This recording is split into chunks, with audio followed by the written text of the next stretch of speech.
intro. Thank you guys. What an intro.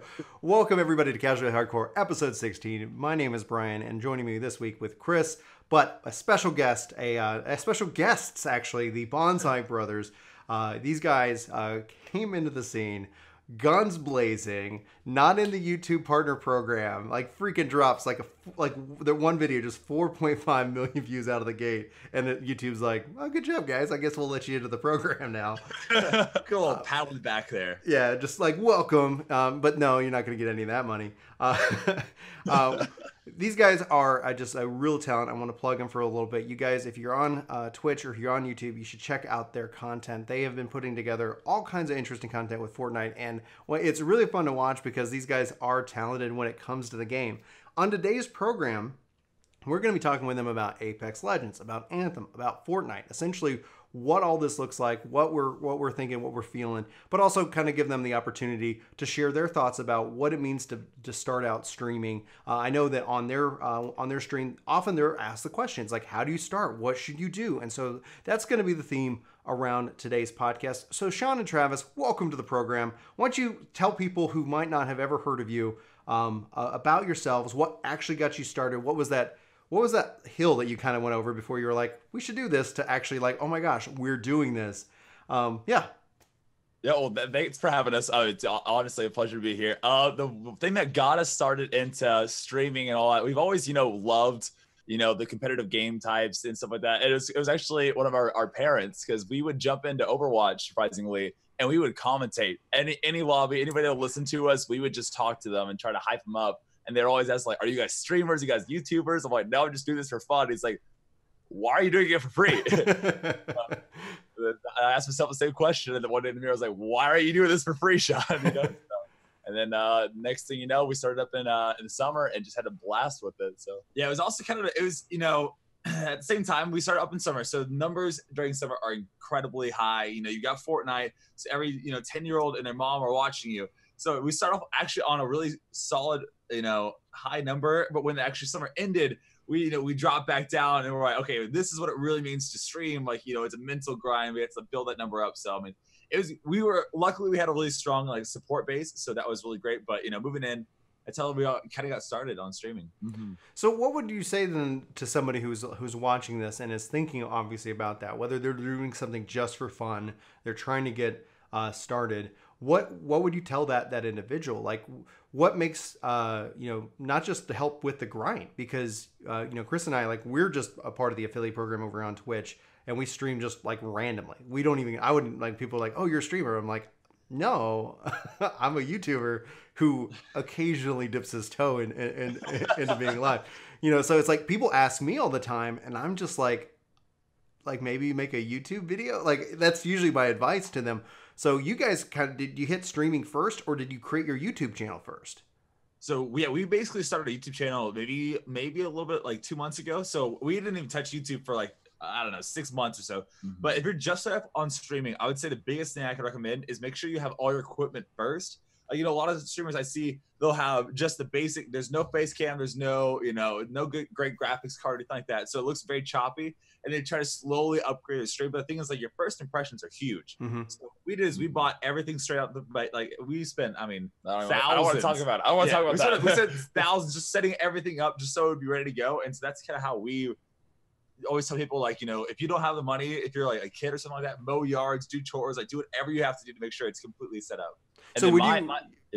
No, please go ahead.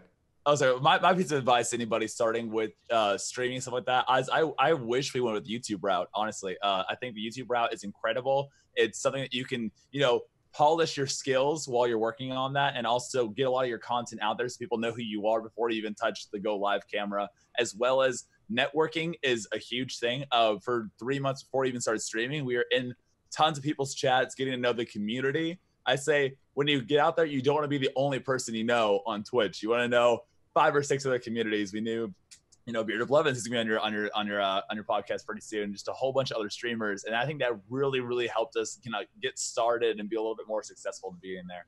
So, critical question, and I'll toss to Chris this first, and then because I would like to see, we haven't ever talked about this, even privately, but then I wanted to get y'all's impression, because it always makes me laugh. What about self-promotion that happens in when you're live, Chris? Self-promotion is honestly, it's just like making friends. Like, you wouldn't walk up to a group of people, you're in a game store, they're holding a game you're interested in, you have common ground. You don't walk up to them being like, yeah, so I have like the highest score in that game. Like, you would never walk up to random strangers and do that. So I mean, self-promotion in our channel, I would rather you just be a cool person. And if you're a cool person, you're cool to hang out with. Eventually it's going to come up like, oh, wow, how did you know that? Oh, well, I made a guide on it. Oh, really? Can I see it? But that's because we already have that rapport, instead of you coming in and being like, dropping links and just be like, click my thing right now. What about you guys, Sean, Travis? What? Oh, it's a daily thing, somebody coming in, and there's two types of self-promotion I think out there. Is the one that is just, I prefer it when they don't even hide it, kind of thing. They're like, hey, this is my link, go check me out, and I never see them again, type of thing. But there's people that do like the subtle, the subtle self-promotion. It's like, yeah, I just got off stream, and I would love to watch the Bonsai Broz right now. Like, I appreciate the compliment, but I see what was before that, kind of thing. The thing that cracks me up, and the thing that I just always I respond back, because it's like we have a Discord community, and people come in and say, hey, I'm live. Like, and it makes me laugh, because in my mind, it's like if I was live streaming, which we literally are right now for this podcast, and I would be like, oh, well, let me go into somebody else's stream. And so you're watching me going somewhere else to tell people that I'm live. Like, hey guys, don't watch this guy who's live. Come watch me. And in my mind, I go, that just seems like so out of left field. Like, are you live? Like, it's like, is your stream then therefore going to be you going into other live streamers communities and saying that you're live? Like, hey guys, come watch me promote. But I'm not going to be playing any games, because I'm just going to be in YouTube, or in Twitch. It just, for me, I always kind of respond back. It's like, yeah, get engaged with our Discord community. Like, I don't have any issue promoting people. Like, it's like, yeah, if you're making stuff, make stuff. But like Chris said, it's like, you don't walk up and be like, oh, you guys are talking about this? Like, I'm talking about that over there. Why don't you guys stop what you're doing and follow me over to this corner, and we'll have that conversation. I don't, like, I've said this to people. I run into issues in which that, like, I have a hard time encouraging people to get into streaming, because when I look at it, like, it's fun. I look at it a couch co-op, and I'm not knocking, like, you guys have a lot of talent. Like, I enjoy hanging out, like, with you, like your stream. I enjoy hanging out with Beard and Blevins. I enjoy hanging out with Ethith Asher from like the 14 community, and Larry's art. Like, there are people who I just like, it is just kind of fun to experience that. But when people are asking me, like, should you do it? It's like, well, yeah, but set some expectations, and I actually appreciate y'all's advice. Like, actually, like, if you're going to do it, go all in and make that kind of investment, because at some point you look at, like, if you spent thousands of dollars, you're like, well, you didn't dip your toe in, you jumped into the pool. And does the fact that you've invested that much money motivate you guys to go live and to keep plugging away? 100%. 100%. There's a lot of days where you're like, you're tired, you streamed for the past 3 days, like, you want to take one off, but you also have this huge overhead that, you haven't hit that level yet. You're still the negative. So you have to constantly, like, we were going, it was 3 a.m. We were dead tired. Okay, I want to go to sleep right now. We got rated for 6,000 people. And so I stayed up for just hours and hours and hours. Like that, like the only reason I stayed up is because I saw, like, this is the opportunity. This is, like, the breaking point. And I mean, if I had put maybe $10 in the streaming, I'd be like, it's fine. Like, I'll just go to bed. So you can call it a day. Now, one of the things, and before we kind of get into our main topic, which is going to be Apex, Fortnite, Anthem, like all these really big, big games. And then you guys are talking about Overwatch, and I think there's going to be some fun conversation, obviously, with the recent news. But based off of that, though, you also have something unique in which that there are two of you. You happen to also be twins. I'm going to call you Gingers in a way, because you do have kind of a hint of red, and so I feel like I'm collecting a whole team of Gingers. In this case, Chris is Ginger adjacent. He's got identical twin brothers who are also Ginger primes. But that being said, like, I think that also kind of gives you that strength, because let's say, Sean, you're too tired, and like, oh, Travis, you can kind of cover it. And for me, before I really got to know you, before we've had some conversations before this podcast, And then before you actually got like your haircut and shaved, I was like, I don't know if I'm talking to Sean or Travis, you know. So there is. Would you recommend to somebody who obviously doesn't have an identical twin brother, the teaming up with a friend? Because this, like from a streaming perspective, if you're not live, like people are going to go find somebody else to watch, and having a set schedule, having that kind of consistency is definitely always advised by anybody who's made it in the streaming world. This gives you unique strength. Would that be something you would also maybe recommend to somebody considering getting started outside of just the financial investment, teaming up with a buddy? Because that's exactly what Chris and I've got. I mean, yeah, I think it's a really good idea. You know, it's always, you know, it's dangerous to go alone, you know, bring somebody with you. Mm-hmm. You got to trust the person for sure. Cause with family, cause again, with Twitch and YouTube, you got money involved and all that stuff, you know, and, the biggest thing, if you're going to team up with some, like I love having Travis as a teammate, because I get tired and I've got, you know, a guy's at 100% charge right now. I'll send him in, you know, wake the stream up kind of thing. But at the same time, you also got to be very careful, because, you know, with financial stuff, you know, it's like, hey, I streamed for 8 hours longer than you today. And I can tell you every single one of our arguments are about like who's done how much work this week and who needs to do what, stuff like that. So yeah, you gotta, like, I think my wife would always call it DTR, define the relationship, and that's something that Chris and I easily established early in the field. Like, what does this mean? And I told Chris, is like, if we're gonna do it, we're both in 50-50. This is what it's gonna be, because I think that's you know, at the end of the day, I think that's important to it. It's and I've known Chris, geez Louise, dude, I've known you forever, and so that helps in that regards for trust. He lived with my brother in college. You know, it's like we've become really good friends since then. And for us, like the whole kind of thing was like, we would have like at least once a week, like an hour-long conversation about the game industry. And eventually we're like, maybe we should record this and put this on YouTube. And it was immediately not popular whatsoever. But it was like, you know, yeah, let's just put something out there and have some fun. Guys, before we wrap up this segment, because I really am excited to talk to you guys, especially about Apex Legends and Fortnite. It's such an interesting thing to watch. And we've kind of talked about it on your stream, and I've gotten, you know, a different perspective from Sean and from Travis. So you guys have any final thoughts before we wrap up kind of this like getting started stream advice section? No, I think you hit all the main points. Like, it's just make sure you know what you're prepared for and how long it's going to take you, because it's not going to be overnight. So yeah, absolutely. It's good. It's a grind. It's a grind, but it's a fun grind. It's a fun grind. Chris, at least to get to 4.5 million views. I bet that felt insane. Like, it was pretty nuts. What is that? What is that like? Because we just crossed over 6 million views, and this has been a 2-year kind of like we're working, and it's just the support by the community is incredible. But like our biggest video, like it's still our biggest video, is when I quit Destiny 2, and it was just like you see the wave, like this kind of wave, like it's like what's happening? It was really shocking, and that's only like it's not even at 200,000 views for that one video itself.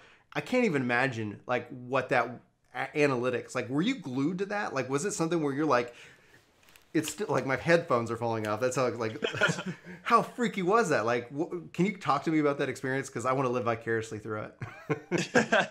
Honestly, so here, if you saw my Twitter, I mean, I literally at one point when it broke, so we didn't think the video was gonna go anywhere, right? We didn't put any money into it. We're like, okay, this thing's just gonna fall flat. Sean didn't even want to post it. I thought it was the dumbest video ever. I thought it was the worst. Sean did not like it. So I posted it, and, you know, for like 3 days, nothing happened. Maybe got, I think, 20 views. And I was like, okay, fine, that's whatever.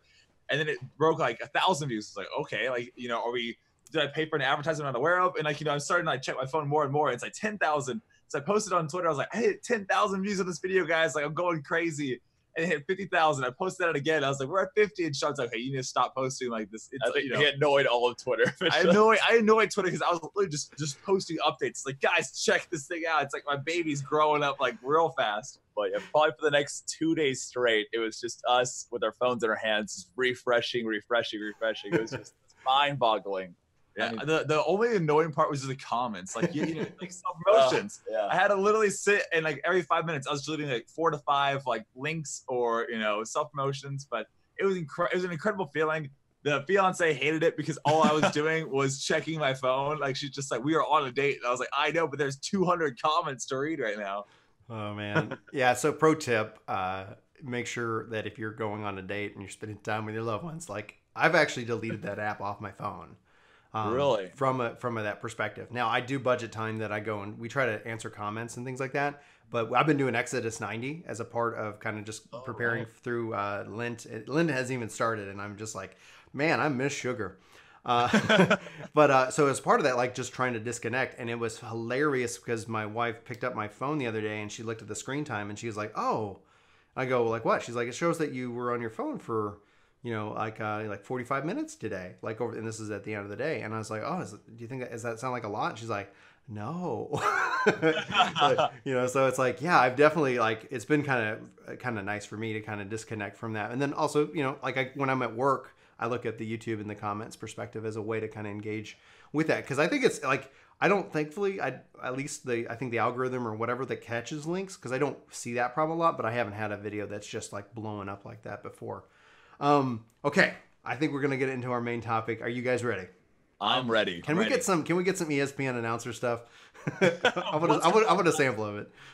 Yeah. You want to take it? Do you want, you actually want it? ESPN? Yeah. Do it, man. All right.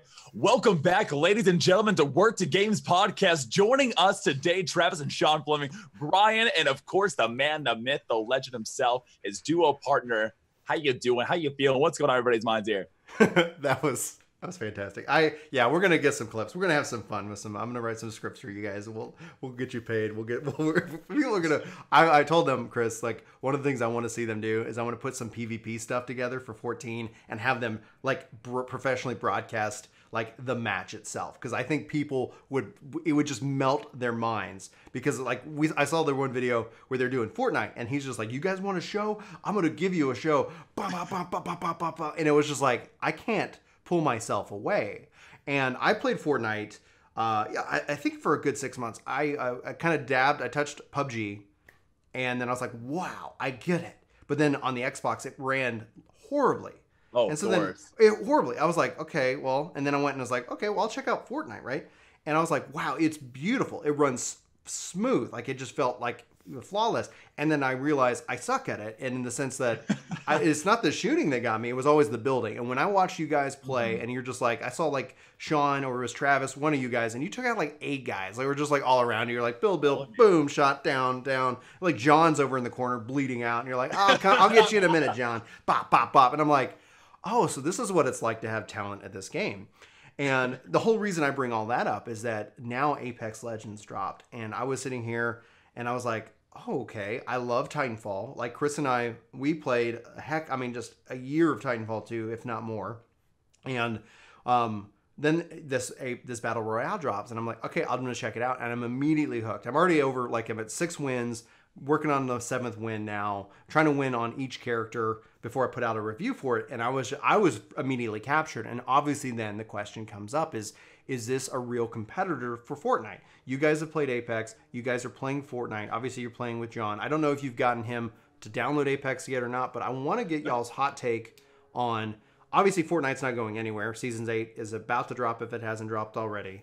Mm-hmm. But Apex just drops out of nowhere. Is this a perfect combination for anybody who's looking into Battle Royale? Both of these things, obviously they have different gameplay elements. I've talked enough. Sean, Travis, what do you guys think about Fortnite and Apex? I honestly think that Apex is the greatest thing for Fortnite at the same time, because Fortnite, I mean, for us as gamers, we kind of noticed they're getting a little bit lazier. The updates are a little slower. They're a little smaller. But as soon as Apex drops and they see what a threat it was, they were like, okay, now we need to fix. Like, there's things that I wanted to fix for months that got fixed in a matter of 3 days, because like, okay, something big has to happen here. So they introduced the 500 mats cap. You get shields or health for thirsty someone. So I think this is the greatest thing. Now, as far as which one's gonna win out, I think they're both gonna complement each other. If I get tired of Apex, I always switch to Fortnite. I think it's gonna balance out here soon. Apex has that new flair, the new hype, and a lot of things going well for it. So I think it's gonna last. It won't be as big as Fortnite will probably in the long run, but as far as right now, I think it's definitely got a shot for making everyone else kind of a little scared. PUBG and Blackout, I feel sorry for those guys. I think that's more directly going to be taken out by Apex than Fortnite will, because Fortnite just has such a huge fan base and such momentum that I think they're definitely gonna with the season coming out, and hopefully fingers crossed, a new map. Just putting that out there. But just I think they have a lot of things that they could, secret weapons. But Apex Legends, I mean, they're doing it right. They've got everything you want to fix in BR. You've got a shield for like Thirsty tomorrow. Like, they need to have crossplay just dropped like they did at the game. Like, don't even advertise it. Just drop it. And then they also need to include solos and duos, really. I mean, at this point, because there's times I have no one on to play with, and I get so frustrated because I'll have little Tim running around, has no idea what he's doing. He's carrying a Mozambique, doesn't even realize what that gun is, and it's just rough. It's really, really frustrating for me as a player who's very competitive if I can't carry my team every single time. So that's one thing I think they need to fix like ASAP if they want to be able to beat, because the season 8 or what season is it on Fortnite now? It's about to come out right now, so they need that right away. Mm-hmm. So, what do you guys think about the ping system? Because one of the things I told Chris, and I'd like to let Chris also jump in on his thoughts, because he's played a little bit of it. But I see that beyond Battle Royale, the ping system that Apex introduced, like you guys have been playing Anthem, and I just feel like, man, the ping system would go an amazing long way in Anthem. And I think that beyond Battle Royale or first-person shooters, that the ping system itself is going to be something that we're going to see a lot of games adopt. I mean, you could see the benefit easily in Fortnite, easily in Anthem, but in any online multiplayer game where you don't necessarily want to just jump in to into a voice chat with a stranger, the ping system and the banter that the characters like them have, I was blown away. I was like, this is exactly what all these online multiplayer games needs. I don't know how they all get implemented the same way, but what are your thoughts? I'm going to toss to Chris here first, and then we'll come back to Sean Travis. I mean, I think Apex did a couple of clever things. First of all, they embraced the casual nature of most players. It's really hard. The hard thing about Fortnite is that you play alone, and the first couple times you're like, oh, I didn't win. But then you go out and you watch these streamers win game after game after game. And it just is really disheartening to just have your reality shattered that you're so much worse than these guys. And Apex does a great job of saying it's all right. We have a res system. We're going to put you in a team. I think it just feels really natural. And one of the problems with the Fortnite teams is when I played in their team modes, it feels like there's always that one guy that just goes off on his own. But Apex really encouraged you to be together because of the way the abilities play off each other. And then the way you drop in, where there's a team leader that kind of just handles it for you. So all right, I'm not team lead. They'll pick the spot, so I think Apex does a lot of things to bring in that casual player. That's honestly what I think is going to be the biggest defining characteristic when comparing these two games' cultures. So I don't know how you guys feel that Fortnite. Does Apex need a single player mode in your mind? I mean, myself, I would love it just because I know it would be very challenging, 6th and 7th parties at that point. But I think it's needed, honestly, because for me as I'm a very, very hardcore player. I like to, I'm a high skill player at the game, that I would like to have that challenge. But I just feel it'd be a great addition to the game. Yeah, going off what Travis was saying, I think because with Fortnite, having a solo, duo type of game mode, you got a lot of guys. Shroud, for example, played PUBG. Those are some guys that I'm sure they love playing with their friends, but at the same time, they want to get in there and say, hey guys, I dropped in solo and I killed half the lobby, or they had their own strats. They want to see how they would do without 2 people backing them up, without 2 people rezzing them, that kind of system. And I would definitely see a lot of tournaments just really, really being fueled by that. Yeah, and also the thing that I do love is going back to the ping style system is that even though if you are in a squad, they do such a great job of being able to communicate with their teammates without actually communicating. Because a lot of times, I'm on stream, right? We're on Xbox, so we can't have voice chat streamed, so I don't even bother at some points. And I'll just, I can have a whole conversation with just pressing RB. I'm saying hey, there's someone behind us. There's also someone in front of us. I can point these things out. So if Fortnite had that and I could mark items, I can mark weapons, I can do all that, that would be incredible. I want it so badly. Because the only thing I have on Fortnite is I can mark in the air, on my mini map, how far, where we need to go, stuff like that. So it's very, very different. Now, if you guys ever need any tips on how to get the the Xbox version to chat, you can actually have the Xbox app on your PC, and thus you can connect to your PC. And that's how we do it. That's from whenever I'm connected through Xbox. That's how we kind of capture that audio and bring it in and make it a part of that conversation. So, pro tip for anybody out there.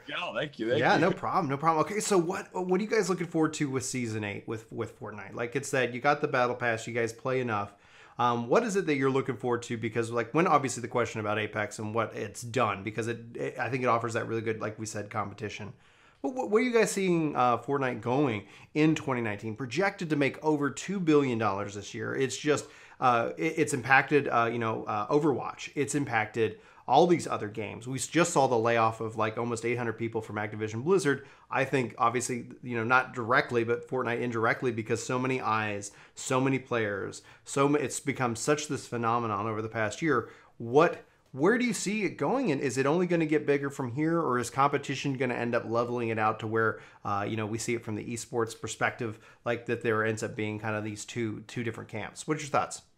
So I'm absolutely looking forward to season 8 right now. I'm full on, hashtag Team Fortnite, because the game is just incredible.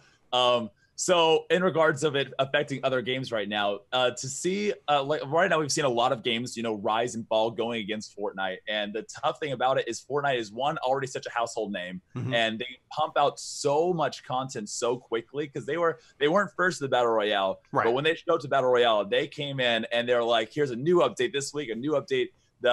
Just the level at which you need to compete against them is going to be so challenging. I feel like a lot of game companies eventually will just stop trying to go for the Battle Royale genre and go for more single player routes and just a lot more like streamer friendly games. Because I think it's a big reason why Fortnite was so successful is because, every streamer out there and their mom has a camera, is on Fortnite right now, pumping out content kind of thing.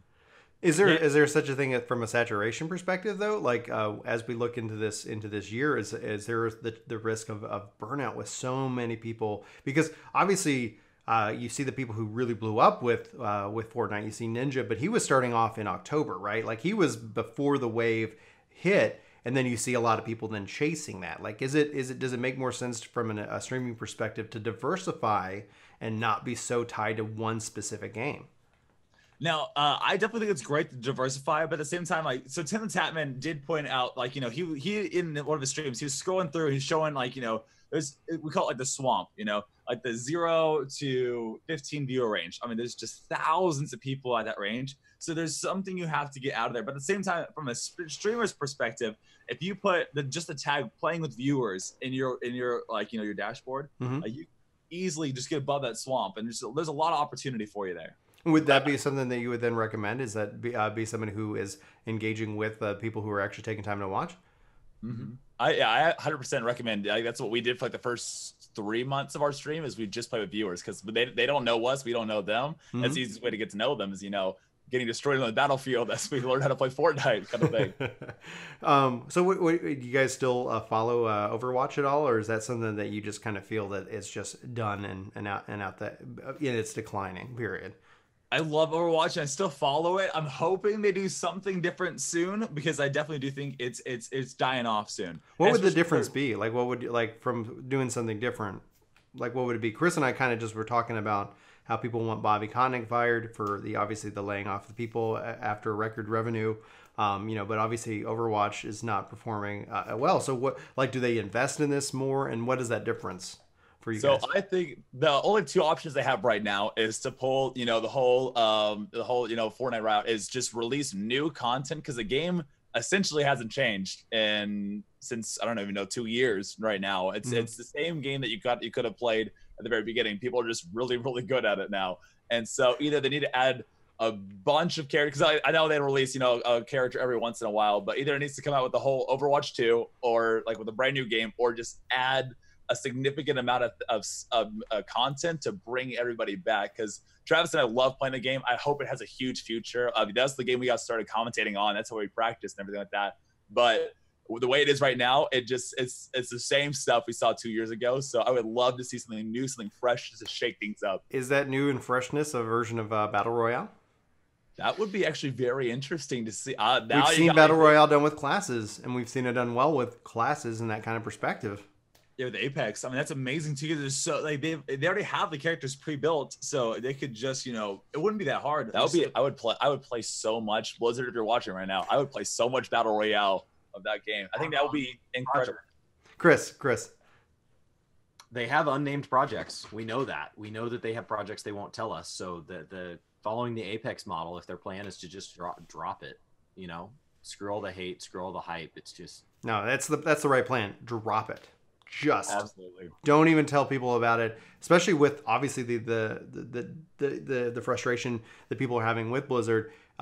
Do what EA did. Like, you don't give YouTubers like us enough like room to like sour the view of the game. Let the game speak for itself, and that's one of the fascinating things with Apex. Because like, I'm very anti loot box, and when I put together a video is Apex Legends Safe for Kids, and where I break down what's included in it. Like, okay, here's the level of violence that you're gonna see, but here the biggest concern, like I personally, and I always say this, I personally don't take issue with this because it's not, there's no decapitations, it's just very, I think very tame, very mild, very, teen rated. But it's the loot box problem that I see, and it's that, where people were just like the week before, like, EA's bad, loot boxes, they're just, and then all of a sudden, like, oh, Apex is good. Okay, pump the brakes. Like, okay, maybe it's okay in this one situation. And I'm like, okay, well, like, it just felt very, I mean, just from a market research study, like, my curiosity was hugely piqued, because now we can talk about some Anthem, because this is where it comes in. Anthem is like so much fun. What do you guys think of it right now? Love it. Great game. Chris, you've played a little bit of the demo, and you've only kind of seen me. Xbox player, I've got, at the time of this recording, I've got 2 days until I can jump on. So I kind of got this soft launch window where I get a chance to watch people play the real thing, but I'm not technically behind yet. Yeah. You'd have to like let people get a week ahead if you wanted a week of information, but I guess that's the silver lining here, is that you guys are getting to play and I'm not. I think Anthem was really cleverly launched, and I think in hindsight, knowing Apex was coming, a lot of people's concern with Anthem was that there was going to be no PvP.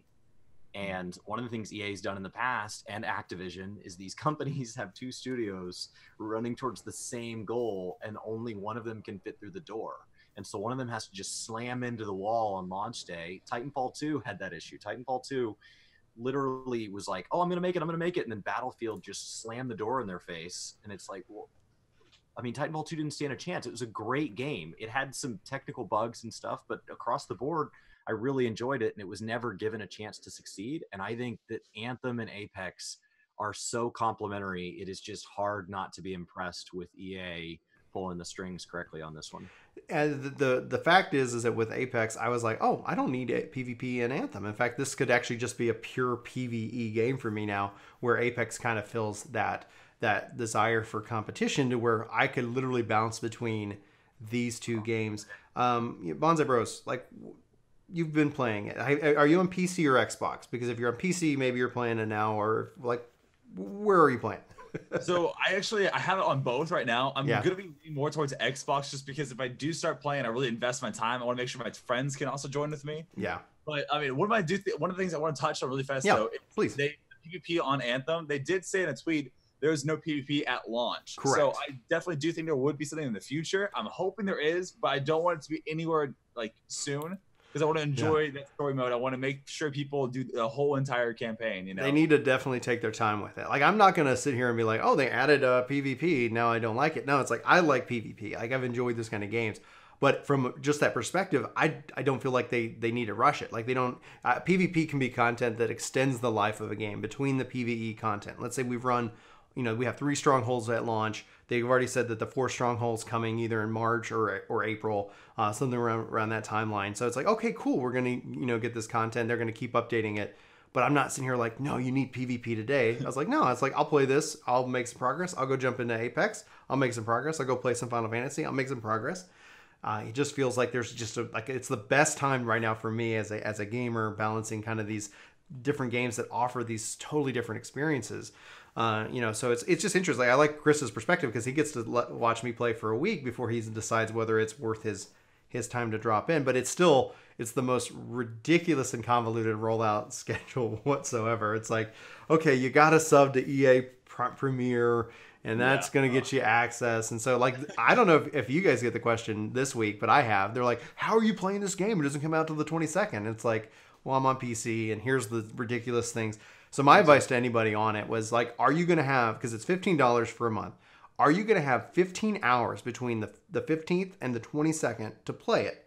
If you don't, like, if you're like, I'm buying the game, I'm buying it on PC, and I've got more than 15 hours that I can dedicate it to early access, we look at it as $1 per hour spent. Am I going to get an hour, $1 out of each hour I'm playing it? Then it's worth it. And so for me, I've definitely spent way more than 15 hours in it this week. But goodness gracious, guys! Like the reviews out there, people are coming out like it's just. It's so funny to see because it's that there's just always there's whole negative spin against it. Yeah, it's got bugs. It's weird because I don't know if you've seen any of them. Some people are having some legit problems with the game. Like it just is like doing these really wacky little things.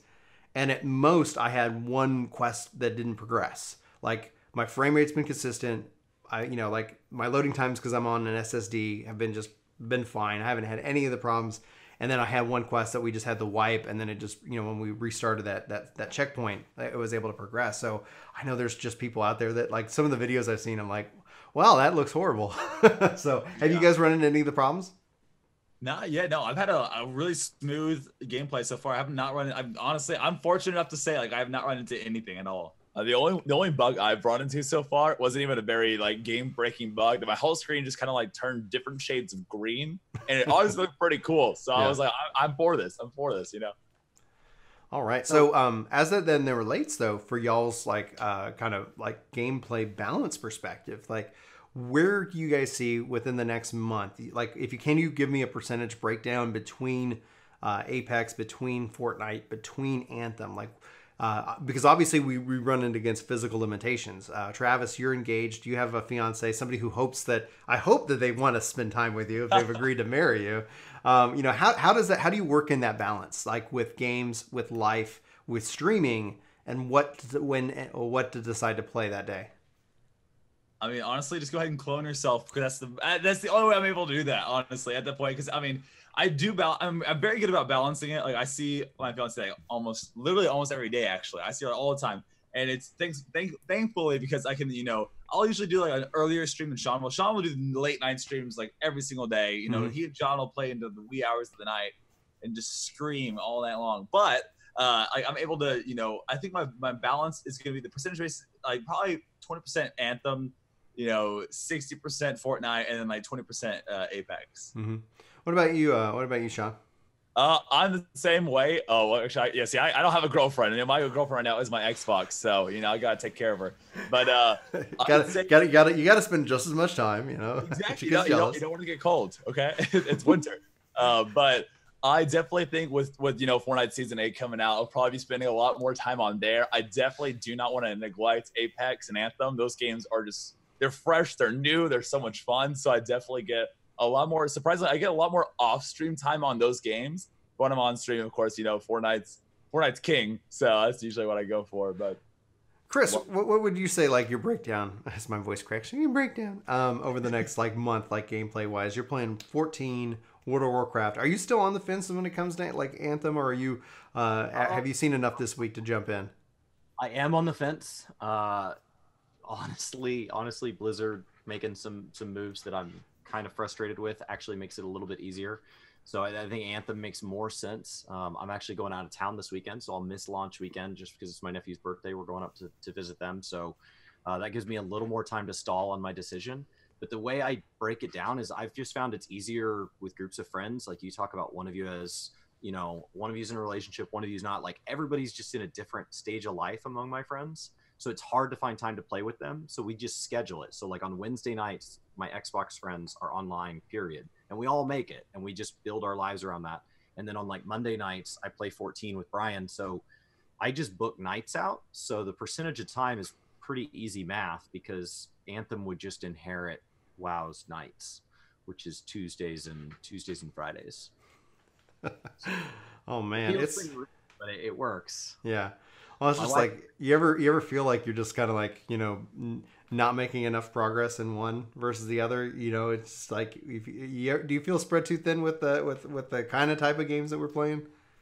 Patch days are hard because I play Final Fantasy on I don't play it on Tuesdays, and so like when they all MMOs drop patches on Tuesdays, which game gets Tuesday is a real question. Like how do you decide which game you jump into patch content first? Like if you set a rigid schedule, which is honestly just because like my wife isn't much of a gamer and she appreciates knowing what I'm doing. So it's easier for me to just be like, oh, on Wednesdays it's Xbox night, which means she can come in and talk to me. But on Mondays, like Bryan and I are streaming, so the door's closed. So it's easier with her to like have some planning there. I don't know. Like, do you guys adjust your schedule based on what's coming out? So like the Fortnite season drops, is that day on your calendar? Like if that's announced, and do you let your plans be driven by that, or do you just hope that you'll get to play that day? For me, I mean, I'm a little bit more, the most flexible person out here on it. When it comes to launch days and stuff like that, I see it as like a kind of a business opportunity for the stream. I'm like, the number's gonna be big, so I gotta be there. I gotta be hyped up. Even like I'll sleep it as much as possible, so I have like the maximum amount of energy for it. But with Travis, you got somebody he's got to talk to about it first. So usually, but she's more of a gamer, so she kind of gets the whole, hey, Travis won't be here for Anthem launch day. Maybe 2 days after. I'll see after that though. So.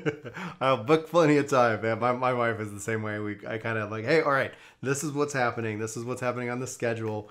We've got all these things going on. It's the way you gotta like, as we become more and more adults, and eventually we'll be the king of adults. When you think about it, it's like, yeah, the schedule ends up just, for me, it's like, okay, if it's not on the calendar, then something's gonna come in and take that spot. So it's like, kind of try to have a good feel. That's when they can say like, hey, this is happening on this day. Then I can go and say, hey, is that free? Am I available to play?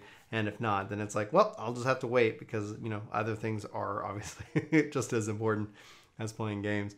Now, you guys have any final thoughts on Anthem? So if you're you're definitely in. I'm going to be playing on PC and Xbox myself, because I've got friends that are interested in it. We're going to be playing on Xbox. I'm looking forward to giving that a shot this weekend, because it with the past week, they've already kind of put out just a giant list of patch notes and things that they're gonna that are going in on the day one patch, which is like funny, because I'm like, I've been playing for a week. But now it's going to be really cool to see how that kind of plays out, and how that plays out in the long run, because Anthem, if successful, like if the game does really well, and like even with Apex, like it's like a game that like in a year's time, it's just going to be like, here's all this new stuff. Here's this really like, here's the updates. Here's the new raids. Here's the new whatevers. And so it's going to be fun just to even experience that. It's something I get to say that I've experienced with Final Fantasy XIV, having been covering that game for 10 years, where like it launched, it failed, and they relaunched, and it's like now like most likely the number one MMO in the world. And it's just, we don't have hard numbers from either one of them, but it's, the feeling and the emotion behind it has just been something that's compelling it forward. So it's going to be something fun. Like this next year, we're going to have you guys back and, see how Anthem looks like in 6 months. Be like, all right, guys, like, can you believe they dropped that new Javelin, and how epic is that? So awesome. You guys have any, I do have one last question before we kind of get into our final thoughts. But before we wrap up our conversation about Anthem, I wanted to say, like, do you guys have any final thoughts on Anthem that you want to share specifically that we haven't covered yet? No, nothing wrong. I'm just excited. Yeah, I'm very hopeful. I'm hopeful right now. Yeah. And, okay, so then I guess the last Anthem question: Interceptor, Colossus, Ranger, or Storm? What do you guys? I think we're both pretty hard set on the Interceptor. I mean, that is just the rogue type of character. You can jump into any fight. It's the way it is right now. It's the most overpowered character, and I love it. I love it. The ability to melt people's armor with that, English is fun. Your ninja star is like, the ability to melt someone's armor with one hit is just ridiculous, because a lot of those guys, like, it takes you like 3 clips of ammo and you break their shield and they regenerate in like 2 seconds. So very nice to be able to put out a high DPS. Love it. You get that triple jump, you get that triple dodge, and it's just like, you just feel like you're just everywhere, and at the same time, it's epic fun. So are you rocking shotgun sniper with that? That feels like such a shotgun sniper type of class, because you can get out, you can snipe, you can come up in, and you got all the melees, and you pop off some shotguns. Like that's how I envision my Interceptor build. Oh yeah, I literally just thought of like Halo, like back in the day, like the shoddy sniper type combo, and that's literally all I've been doing. It's fantastic. All right, so my last question before we kind of get into the final thoughts and wrap up today's podcast is, what are your thoughts about clickbait videos? Like with anything else, with a video that's over 5 million views. Are you guys just filthy clickbaiters? Like, is that what it takes to succeed in this YouTube Twitch world? I don't want to say we don't clickbait, because we definitely did the first video or two. I mean, it's the problem is it's so effective. I know it's bad. It's like, you know when something's wrong, you shouldn't do it. But with clickbait, I think there's a good clickbait and there's a bad clickbait. If your clickbait relates to your video, like the majority of the video, like, it's about obstacle courses, I think it's 100% okay. But if your video is, so-and-so makes fun of like this streamer, and it's only like a 2-second portion of your video, the rest of it's just you messing around, then I think that's like, that's a huge, that's a bad clickbait. It's a bad clickbait. Chris, Chris, what do you think that's? Because it makes me like, I've regulated it. I'll talk about it in a second. Chris, go ahead. So the idea that somebody would take time out of their life, and when you first get started, time out of their life that is probably balanced with like a job and friends and all that, to pursue this new hobby of making YouTube videos or Twitch stream or whatever, and that they would hope to God nobody finds it, like, just seems ridiculous. Like, obviously they made the video in hopes that people would watch it, so they made it about something that people would watch. It's like, okay, these are the 10 topics I'm interested in, which one do I think would do best? Mm-hmm. So it's not like they went out and said like, what's the most viewed video, it's what's the most viewed that I want to make. So like that makes sense. But I've seen all of y'all's videos, and I'm sure you've seen all 100 of ours. So I admire that you guys found something that's interesting to you, and I admire that you've jumped topics so quickly. Like one of your most recent videos is like 5 things you need to know about, I think it's Apex. Yeah. That is so different than like Fortnite's biggest obstacle course, and I'm gonna troll people with a voice changer, and like, so I admire that you guys seem to just do stuff you enjoy. But I'm sure from the outside looking in, especially from a YouTuber who maybe didn't experience that initial success, it can feel like, oh, well, they're just going where the views are. So like, how do you decide kind of what topic to make your next video about? And then Bryan, what are your views on clickbait? Yeah, I want to go. I like your question to the Bonsai Broz, so you have the floor. Oh, but us? Oh, sorry. I thought you were saying no.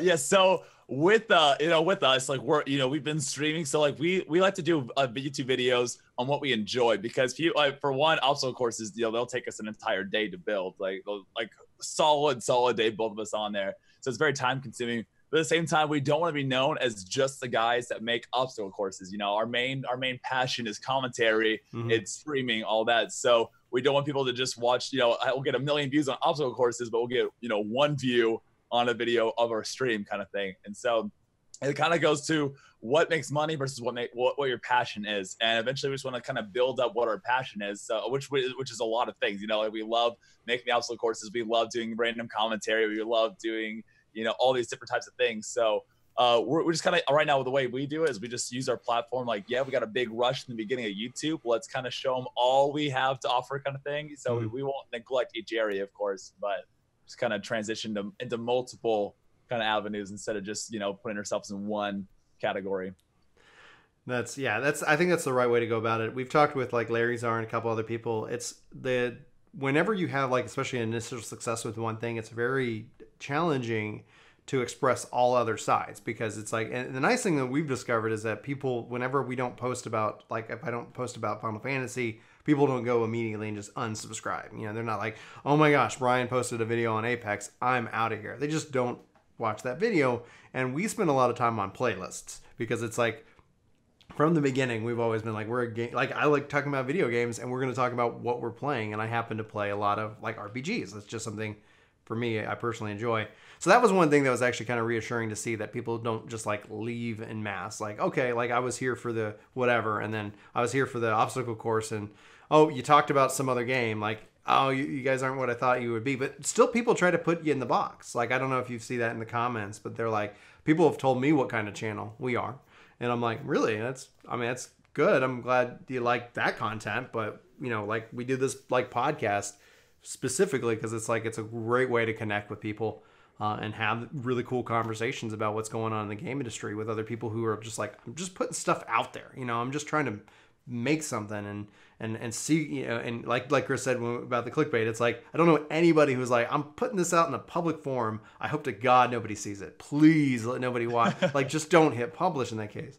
So like my thought then on the clickbait kind of conversation piece is really, you know, I kind of look at it in two ways. Like, are you deceiving? Like, like you said, like, does your video represent that? And people will come in and say like, oh, you're clickbait. And I look at it and go, well, thank you. Because you just literally said that, what an interesting topic and what a great thumbnail. And that's how I translate it, because I'm not actively trying to deceive, but I had a really interesting conversation with a guy about that. He's like, well, you know, talking about intent, like he's like, you can't prove to me that you didn't intend to deceive, and I can't. And I was like, and you can't prove to me that I intended to deceive. Like, we're going to be at this impasse forever. I know me. I know that I'm not sitting here like, I'm going to do this, and then all these people are going to come and watch this video and hate it, because it's like, if I'm going to say like, I'm going to talk about this, and then you come in and you're like, let's talk about Dave Ramsey, you know, and it's like, wait a minute, I was clicking on a Fortnite video. Why am I getting Dave Ramsey? You know, right. You know, it's like, what's the intent behind it? And I think when we look at it, when you look at the numbers, when you look at it, even YouTube says like, have a good title, have a good thumbnail. You know, and it's like, if people are going to feel like that way, I do my best not to respond with thank you. And when anybody puts like, you know, haha, this is clickbait in the comments, because it's like, I want to respond with thank you. I really worked hard on this thumbnail. Like, I put a lot of thought into it on what would make it interesting, and it happens to relate to the video. At least that's my hope. If ever it's not the case, then it's like, yeah, then we need to have Kristen needs to come talk to me. Bryan, you know. You put boobs in the thumbnail and there was no boobs in the video, so clickbait. Oh, sorry. I just think that's funny. All right. With that, let's go. Just kind of final thoughts again. I wanna give you guys the opportunity. Where can people find you? What are you guys working on? What do you guys got coming up? You know, yeah. Just the floor is yours. What you got going on? Sweet. So they can find us on Twitch, YouTube, Twitter, Instagram, Christian Mingle, wherever you guys want to find us, we'll be there. But main thing is, we're definitely gonna be focusing some pretty. We're ramping production up right now with YouTube as well. We're doing a lot more commentary coming up, because again, that's, you know, if you want to get in commentary, that's what you got to put out there. So we're doing a lot of commentary videos, a lot more obstacle courses, and again on Twitch, that's our bread and butter. We love Twitch. It's a lot of fun. You can find us twitch.tv/BonsaiBroz, and check us out there. We're almost every single night, and hopefully we'll see Work To Game on joining us pretty soon here. So absolutely, really excited on. Yeah, we have one also right now. Kind of a secret. I can't say too much about it. We're doing a video style series about Fortnite coming out soon, and you'll be seeing like it's almost like a red versus blue type system. You'll be seeing it soon. Things are coming out. It's just gonna take a long time to take things care are in the works. That's how it's like. Be sure to subscribe so that way you can be the first to catch it when it drops. Chris, what you working on? What the Bonsai Broz doing? Tune in to find out. Tune in. You know, Yeah, so we'll be sure to include the links to like your Twitch, your YouTube, you know, in the comments or in the description of this video. You know, when it's up on YouTube, and we'll also be on. If you guys are listening to us on, you know, I guess iTunes or wherever podcasts can be found. I'm assuming. We'll make sure we can try to include the relevant details so you guys can get connected with the Bonsai Broz, see what they're working on. Chris, what are you working on, dude? I am watching you guys play Anthem. That is first and foremost before anything else. No, I'm still playing WoW right now. I'm not sure if I'm going to renew my subscription, just given the state of WoW and the state of Blizzard. And I'm really looking forward to the Final Fantasy expansion this summer. So I've been kind of finishing things out there. And then that's it. I mean, I've been really busy lately. So I am looking forward to, hopefully Anthem comes out of the gate swinging, and it has a smooth launch weekend. Hopefully the Xbox side of things doesn't bring up any bugs. I know some of the demos, they were running into bugs with the Xbox Live services, which is not something they can test internally, not something they can test by a PC launch. So hopefully that side runs just as smoothly as you guys have been saying the PC side is. Yeah, well, I mean, for us, like both of us have had, you know, it seems like we've had very little issues, but some other people like just mind-blowingly weird bugs and just game-breaking stuff. So it's like kind of all over the board. It's gonna be interesting to see how it plays out because, you know, games as a service. you know, it's like it's hard to sit here and say it's, you know, oh, you know, you don't want to forgive too much, give them too much ground, and be like, yeah, they can launch in a completely unplayable mess, and then in a couple months, like, oh, now it's working. You know, a lot of people are going to obviously work off that first impression perspective. So I'm wishing them obviously all the best. I think the gameplay loop, the story, I've enjoyed the story. I'll put out a review on it probably here in a couple of days once we kind of get that day one patch to kind of see what, if anything, that does address, does fix. But the story itself I thought was like really good. It has a kind of a, like, I don't know, anticlimactic ending, but then again, it's supposed to be a story that continues and continues. And then the tease at the end of it was really cool. Like, I'm not going to ruin it for anybody, but definitely has me excited for the future roadmap of Act 1, 2, and 3, and seeing where the story in this game goes over the course of the next, 9 months or something like that. So anyway, guys, check out the Bonsai Broz. They're on YouTube, Twitch, Instagram, Twitter, Christian Mingle. Check out Work To Game if you're listening to us on another thing. We're on YouTube, and we stream on Twitch, etc. So we're on on Twitch right now. All right, that's it, guys. I thank you so much for hanging out. Thank you, chat, for hanging out. We're going to wrap up the podcast with my typical thing for Work To Game. My name's Bryan. My name's Chris. We're the Bonsai Broz. Yeah, we nailed it. That was a promise. We didn't rehearse that, everybody. That's what's important. Thanks so much for watching Casually Hardcore. We'll see you next time. We're out. Hey, it's me. It's been a while since I talked to you guys directly this way, but don't tell anybody. We've got even more epic content planned for this channel. The response has been incredible. We hope to see you. If you're new, hit subscribe, leave us a comment. I'd like to talk to you more about video games. I can't seem to speak my language. All right.